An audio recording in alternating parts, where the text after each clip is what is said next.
प्रणाम साथियों। 12 जून 2025 अहमदाबाद का एक सामान्य गुरुवार का दोपहर है, किंतु कुछ ही पलों में एक भयानक त्रासदी ने इस शहर को हिला के रख दिया।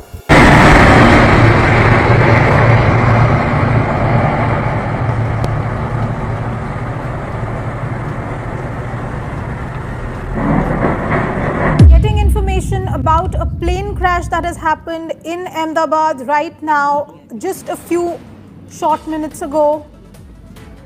Horrifying visuals coming in, and because there are visuals that have come in, it proves also to be as an evidence of what possibly went wrong. Karishma Sudani में काले धुएं का गुबार और चारों ओर चीख पुकार। गुजरात के अहमदाबाद से लंदन जा रहा एयर इंडिया का प्लेन टेक ऑफ के दौरान क्रैश हुआ। इस दर्दनाक हादसे ने पूरे देश को हिलाकर रख दिया है। एयर इंडिया की फ्लाइट AI-171 अहमदाबाद से लंदन के लिए रवाना होने वाली थी।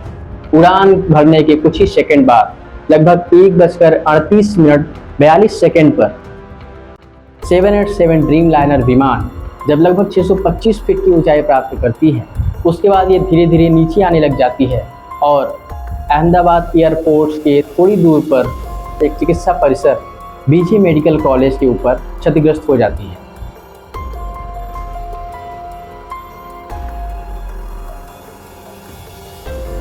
हादसा इतना भयानक था कि फ्लाइट में बैठे 242 पैसेंजर में 241 पैसेंजर की जलकर तुरंत ही मृत्यु हो जाती है। एक व्यक्ति बच जाता है जिसका नाम विश्वास कुमार रमेश था, जो इमरजेंसी एग्जिट के जस्ट पास में 11A सीट पर बैठे हुए थे।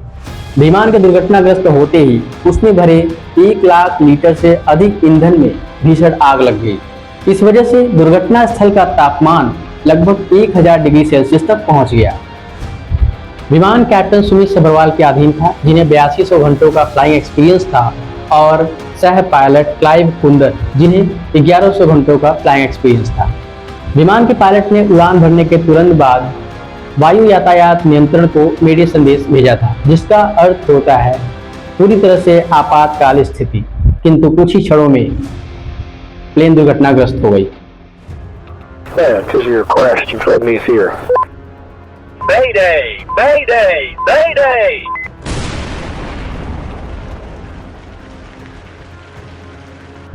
चौंकाने वाली बात यह सामने आई है, इस दुर्घटनाग्रस्त प्लेन का इंजन अभी कुछ महीने पहले मार्च 2025 को बदला गया था।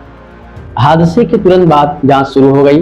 Director general of civil aviation DGCA ने एयर इंडिया के सभी ड्रीम लाइनर विमानों की कड़ी जांच के आदेश दिए हैं। जांच अभी भी जारी है। उम्मीद है कि ब्लैक बॉक्स से मिली जानकारी और अन्य सबूतों के आधार पर इस हादसे का असली कारण पता किया जाएगा। तो चलिए आगे अब हम बात करते हैं इस विमान हादसे में क्या रिपोर्ट आई है। अंतर्राष्ट्रीय नागरिक उड्डयन संगठन ICAO के निर्देशानुसार जांचकर्ताओं को किसी भी विमान दुर्घटना के लगभग 1 महीने बाद एक प्रारंभिक रिपोर्ट जारी करनी होती है। तो इस हादसे का 12 जुलाई 2025 को जो प्रारंभिक रिपोर्ट आया है, आइए देखते हैं उस जांच में क्या निकला। विमान में कुल 242 लोग सवार थे, जिसमें 230 यात्री, 10 क्रू मेंबर और 2 पायलट थे। विमान में सवार 242 में 241 लोगों की मृत्यु हुई और जमीन पर 19 लोगों की मृत्यु हुई थी। रिपोर्ट का सबसे महत्वपूर्ण खुलासा यह था, टेक ऑफ के तुरंत बाद फ्यूल कंट्रोल स्विच जो रन मोड से कट ऑफ मोड पे आ गया। इसका अर्थ यह है कि इंजन की फ्यूल की सप्लाई बंद कर दी गई। यह स्विच मूवमेंट 1 सेकेंड के अंतराल में हुआ। पहले लेफ्ट इंजन का स्विच कट ऑफ स्थिति में आ गया, उसके बाद राइट इंजन का स्विच कट ऑफ स्थिति में आ गया। विमान का टेक ऑफ वजन और ईंधन की मात्रा निर्धारित सीमा के भीतर थी। कॉकपिट वॉइस रिकॉर्डर का खुलासा। CVR रिकॉर्डिंग में एक पायलट को दूसरे पायलट से पूछते हुए सुना गया, why did you cut off switch?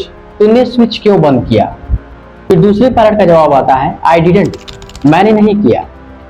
अतः यह संवाद एक बहुत बड़ा प्रश्न चिन्ह लगाता है कि यह एक मानवीय त्रुटि है या कोई यांत्रिक खराबी। रिपोर्ट में साफ कहा गया है यह एक प्रारंभिक रिपोर्ट है, अतः अभी फाइनल रिपोर्ट नहीं आई है। जांच अभी भी जारी है, देखा जा रहा है। पूरी जांच आने में लगभग 6 से 12 महीने का समय लगता है। तो देखते हैं और जांच में क्या आता है। तब तक के लिए नमस्कार।